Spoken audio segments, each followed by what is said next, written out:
Hey, welcome to this edition of Tuesday Talks with Twyla. I hope it finds you doing very well. Up here in South Dakota, we are having some winter weather, which is not enjoyable. We've been having some really mild temperatures in the 50s and even 60s here. So we're not welcoming the winter weather, but we are enduring. Right now, we just have a few flurries outside and we're hoping the entire system misses us. So that's our hope for today. Today, I want to talk about how we feel love. And I've seen lots of different takes on this. And when I see them and I hear them and I hear kind of their tactics or their take on it, really in the end, it all kind of comes back to the exact same thing. So if we want to feel love, where does that come from?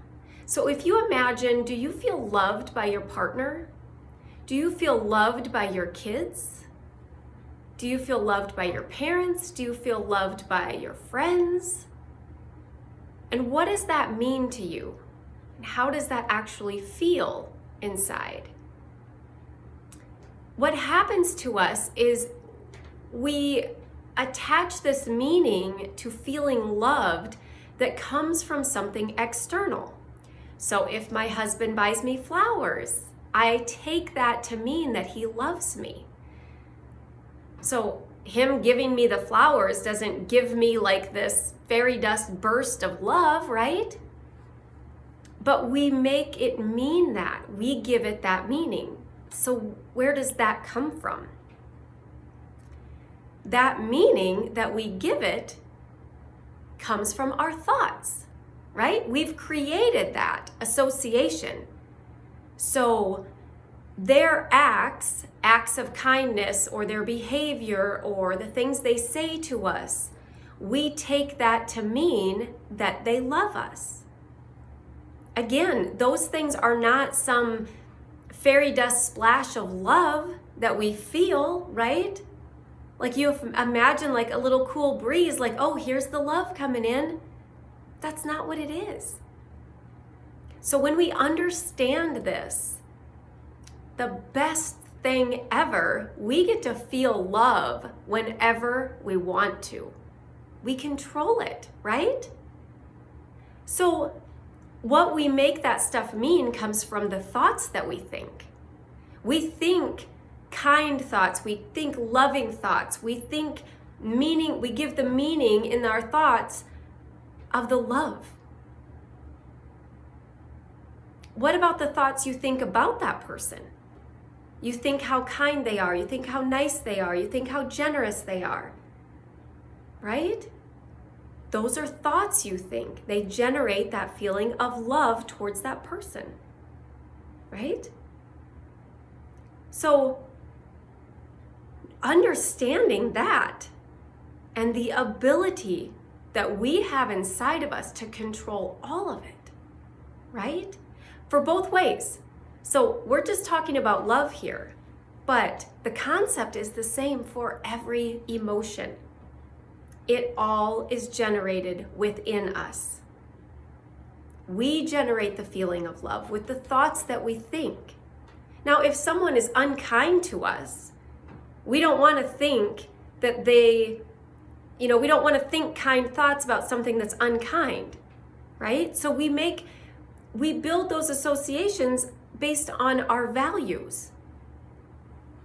And some people tolerate unnice people in their lives, right? You see that. They still love them and they still find ways to think that that person loves them. They're giving loving meaning to things that that person does, even if they're unkind.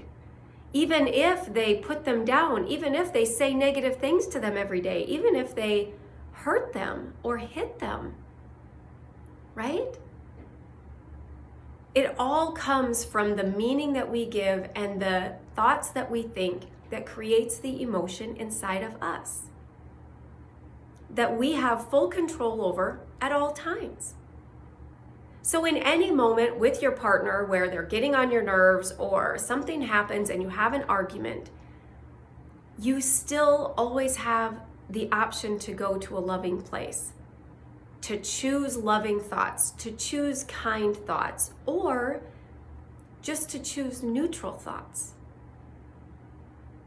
If you imagine relationships, and maybe you've been in some of these before, where your go-to thoughts about that person are negative. He's always doing that. He never does this for me. He's never helping. And you just hear the thoughts that you're saying about that person that are not kind, that are not nice, that are not loving, and you're not feeling an emotion of love towards them. You're feeling anger, irritation. You're creating that with the thoughts that you're thinking, not with their actions or behaviors, right? Now, that's not to say, none of this is to say that you should tolerate a certain behavior or that it's okay to allow certain things in your life, right? I mean, there's boundaries and there's, the things that we do for ourselves in relationships to protect ourselves. And absolutely all of that applies to this. What we're talking about here today is how to generate the feeling of love. Because when you show up that way, when you feel love, you feel the love, right? You've generated it, you've thought loving thoughts, and you're feeling love. How do you come to a relationship when you feel that way? You show up with loving kindness, with loving mannerisms, with loving tone of your voice, loving generosity in the things that you do, in your behavior, in your actions, right? And then what is the result that you get?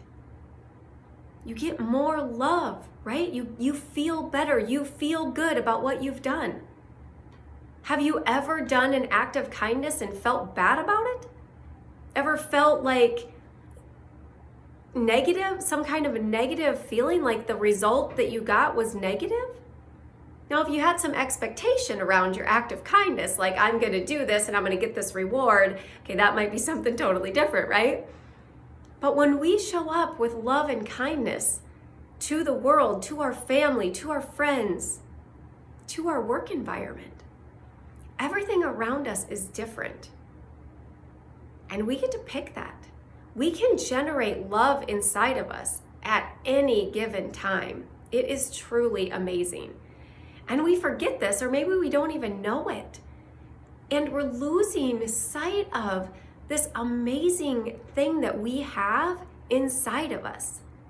This is how our bodies are designed. The human body is designed this way. It's built that way. It can't help it. When you think loving thoughts, your body matches it with an emotion. It doesn't know how to mismatch. It can't just say, okay, it's not like, you just spun the wheel and what emotion am I going to get? That's not how it works. It matches. It has to match. It's what the body does. It doesn't know how to just choose or pick randomly. That's not how it works. So when you think the kind, loving thoughts and you think loving things about someone, you feel the love inside of you. That's how you generate the feeling. And you can generate that feeling by thinking loving thoughts from anyone's action or behavior, right? And you can see evidence of that in relationships where people stay when the people aren't nice to them, or there's certain circumstances or situations, right? We choose those thoughts. So when your kids are crabby, or they won't get out of bed in the morning, or they talk back, or they don't listen, you don't need to take that to mean that they don't love you. If you want to feel love in that moment, you still think loving thoughts about your child. You let those behaviors go as far as your thoughts are concerned. He's having a bad day. He's struggling today, but I still love him. He's still amazing. Here's all the things I love about him. Especially when you feel like maybe they're hard to love, like they're just being very challenging. Teenagers come to mind, toddlers come to mind, right? But when you're in those situations, you always have the ability to go to your thoughts and generate, what are the top 3 things I love about this person? What are my favorite things about this person? And notice how it makes you feel when you think those things. It's magical how we can generate what really, when you look at the the gamut of relations or gamut of emotions that humans feel, love is always number one. It just is. It always goes back to that in any situation. And knowing that you can generate this for yourself anytime you want to, we're just missing out on such an amazing opportunity if we're not using this in our life every day. Who doesn't want to feel love every day? If you look back in your life and you reflect on different relationships and you think of ones where the feeling of the love came so easily, right? And those are the ones where we just think the love was coming to us. That person was giving us that love. We were giving all the credit to the other person or the situation or the circumstance. We're giving credit to something external, and that's not where it belongs. The feeling that you were having was generated by the thoughts you were having about that person, about their behavior, right? And sometimes what happens, especially in relationships or romantic relationships, is when you meet someone where you feel like you just click, right? You just fit. Those are actions and behaviors or personality traits that are a match. And when they do things that as your personality or as your character recognizes and appreciates, you think, what do you think? You think loving thoughts. You think positive thoughts about that person because you like what they're doing. You like the way they're acting. A perfect example of this, let's say you take two women. One loves affection, loves a boyfriend to be holding her hand or having his arm around her, showing the world out in public how much he's just fawning all over her. And the next woman might think that that's like, I don't want that. I don't want you touching me. I don't want you that close to me. Like, I like you here, but at this distance. And we walk side by side, but we don't hold hands all the time. We don't always have to be touching. And we're together and we're partners, but I want you over here, right? So if you take those two women and you swap their men, they are not gonna feel comfortable, right? Because the thoughts that they're thinking, the characteristics, their personalities, it doesn't fit. Now, if these men are exactly the same as far as the rest of them, it all points back to our thoughts and what we choose to think. And what we choose to think is based on our personality, our character, our values, who we are, what we like, right? We all have our own unique, genuine, authentic characteristics and personality. So when someone is a match to that, it's very easy to have those positive thoughts.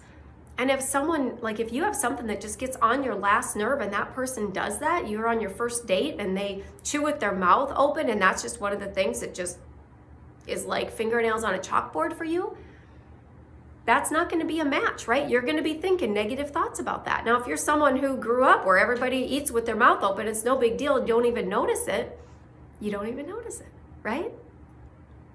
So recognizing those things, what's important to us and what is a match and what isn't, those things are all important. But if you're in a long-term relationship and you've already worked through all those things, right? Like all of those personality matches or those character matches or all of those things that either fit or don't.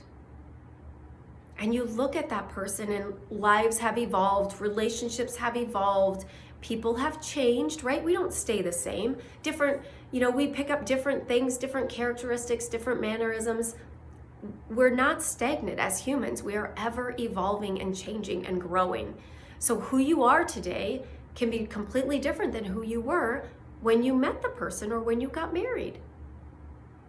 But if you truly love that person, that means that you're thinking loving thoughts about them, that you're choosing the positive, loving thoughts over the negative ones, right? Because it's a choice every day. What happens is we fall into patterns of thinking, right? When I talked about, a few weeks ago, the story that you tell yourself, what is the story you tell yourself about your partner? That they're always trying to annoy you, that they can never do anything right, that they just always choose the perfect wrong thing to say at the right moment. What are the thoughts you're saying about that person? Are they loving? Are they kind? Are they generating that feeling of love inside you? And that's a choice. But when we get stuck in those patterns of thinking, and those are our go-to thoughts, again, our brain is designed this way. It'll take the efficient route every time. So if that's your go-to story of thoughts, that's where it's going to go. He always does everything wrong. Okay? So recognizing that, because that's the story you're telling. And it doesn't feel like it's a choice, right? Because our brain just slips into that pattern because it's efficient. So we have to really become aware and redirect it, right? And then we get to choose. We direct it back to the positive, loving thoughts that we want to be thinking so that we generate and we feel the feeling of love inside of us.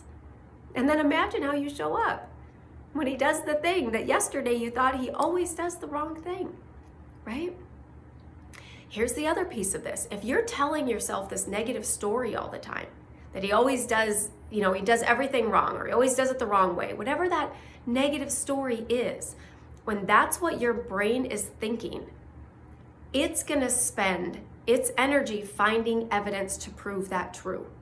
So when you tell yourself that he does everything wrong, you're going to notice everything wrong that he does because your brain is looking for evidence. You've told it to.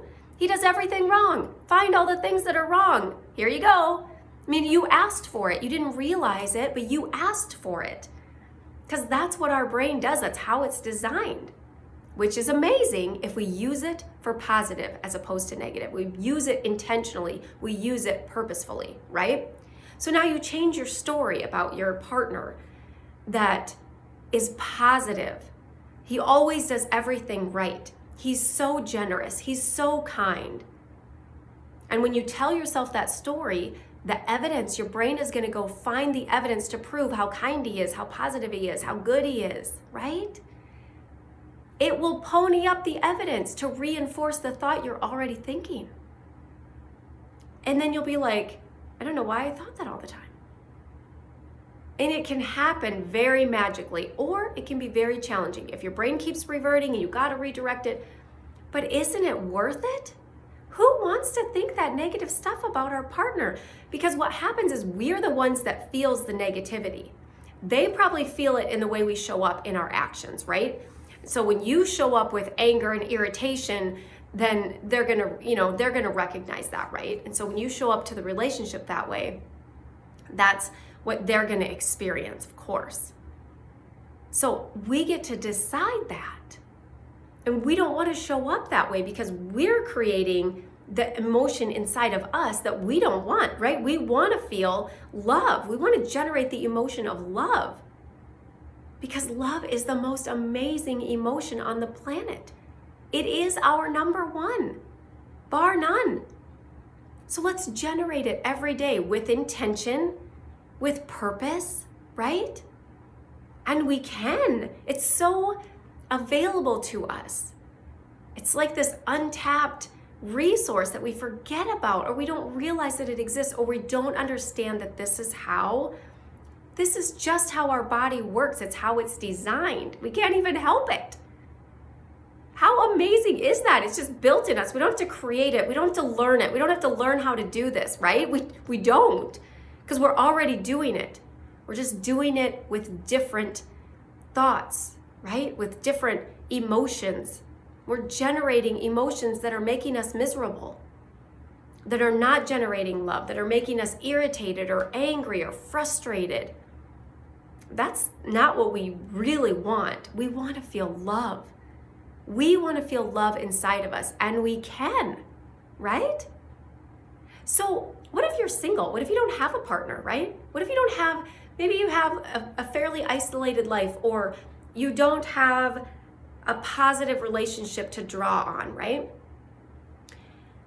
This works the same way for ourselves.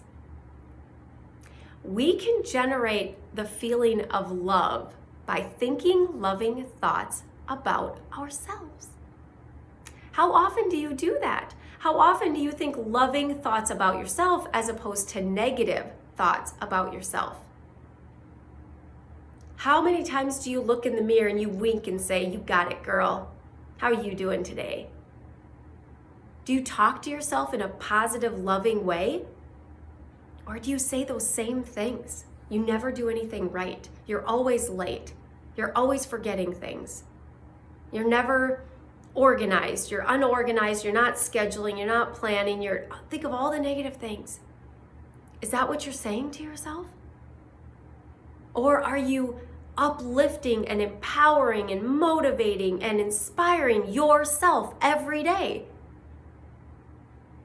What are we going to do today? The sky's the limit. How do I want to show up? How do I want to feel? I want to generate joy in my life today. I'm going to show up with joy. I just change the inflection in my voice. I raise my voice. I get excited. I can generate all of that. How amazing is that? We can generate all of that inside of us at any given moment. Or we could roll out of bed and think it's just another day. I go to my stupid job that I hate, and I hate everybody that's there, and someone's gonna piss me off right away, and this isn't gonna be a good day, and it's gonna be busy, or people are gonna be bugging me. What are the thoughts you're saying?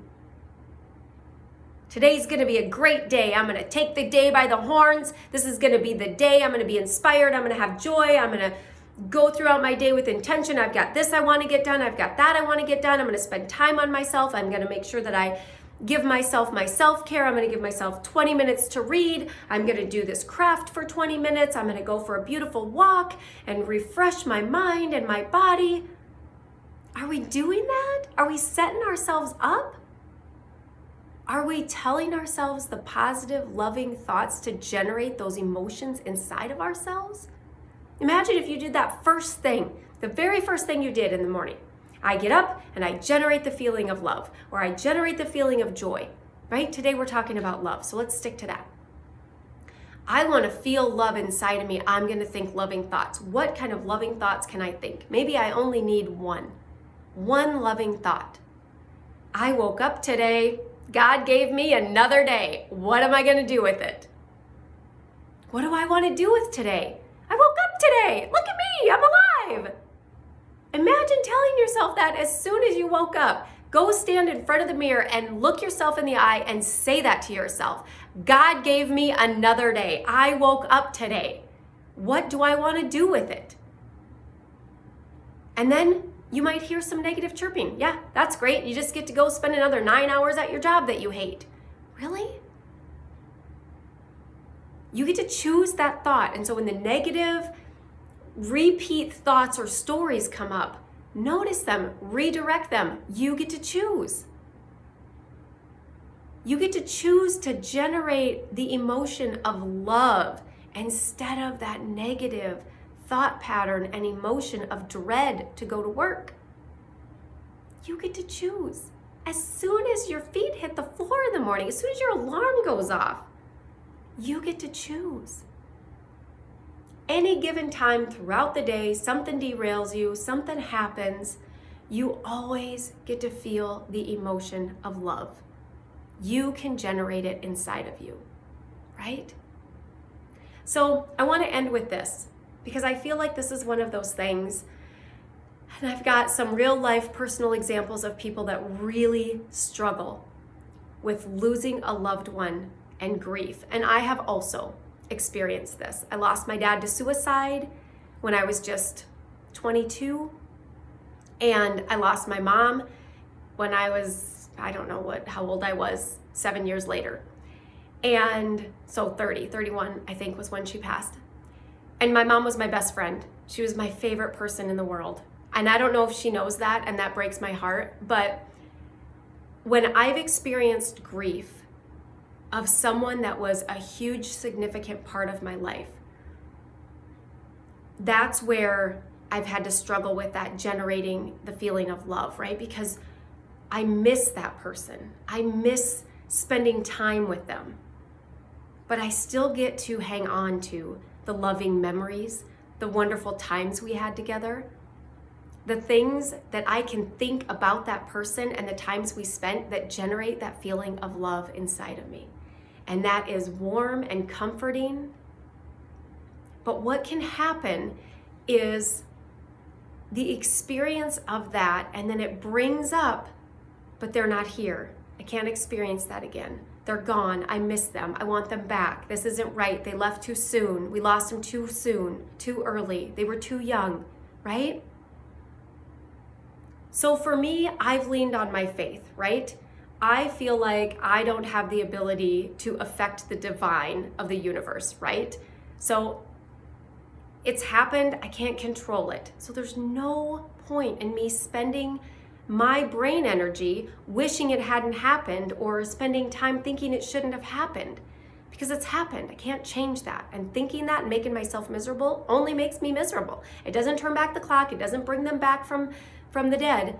It just makes me miserable. And it's okay to be sad that they're not here and that I don't get to make more memories and I don't get to see their face again. I don't get to experience things with them. They don't get to experience the things that I am experiencing. They don't get to be here with me. But I feel like they still are here with me, so I lean on that. But I think loving thoughts about those people so I can feel and generate that emotion of love towards them. I feel that love.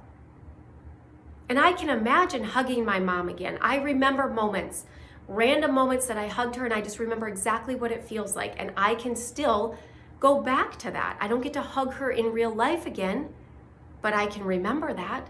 And I can think loving thoughts about it, and I can feel the love inside of me. Because we can always generate that for ourselves. And we can try to tone down the story of they were lost too soon, they should still be here. Because that stuff comes up, and that's the source of that grief and that sadness, right?